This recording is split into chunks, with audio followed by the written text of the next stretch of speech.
అనుదిన నిత్యజీవపు మాటలు. దేవుని నామానికి మహిమ కలుగునుగాక. దేవుని వాక్యాన్ని చదువుకుందాము. సర్వశరీరులు గడ్డిని పోలినవారు, వారి అన్నమంతయు గడ్డి పువ్వు వలె ఉన్నది.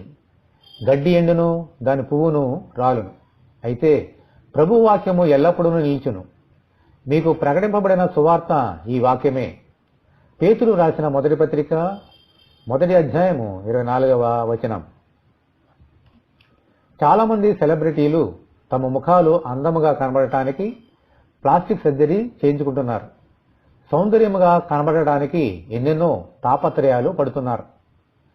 అందము, సౌందర్యము ఈ రెండు వ్యర్థమని పరిశుద్ధ లేఖనము బోధిస్తోంది. ఎంత అందమైన గడ్డి పువ్వు వలె వాడి రాలిపోవలసిందే. దేవునికి కావాల్సింది బాహ్య సౌందర్యం కాదు, అంతరంగా సౌందర్యము కావాలి. ఈ సౌందర్యము కావాలంటే దేవుని చిత్తము నెరవేర్చాలి, దేవుని వాక్యముతో పోషింపబడాలి. ఈ సౌందర్యము వాడబారనిది, నిత్యము నిలిచేది. దేవుని వాక్యముతో అలంకరింపబడినట్లు ప్రార్థనలో ఆయనను మనమందరము వేడుకుందాము. ప్రభువా, మీకు వందనాలు తండ్రి. మా బాహ్య సౌందర్యం గురించి తాపత్రయపడక, అంతరంగ సౌందర్యం గురించి తాపత్రయపడుతూ ప్రయాసపడుచు నీ వాక్యములో బలపడుచునైనా, నీ వాక్యం చేత పోషింపబడుతూ ఈ లోకంలో జీవించే భాగ్యము సహాయం తెచ్చండి.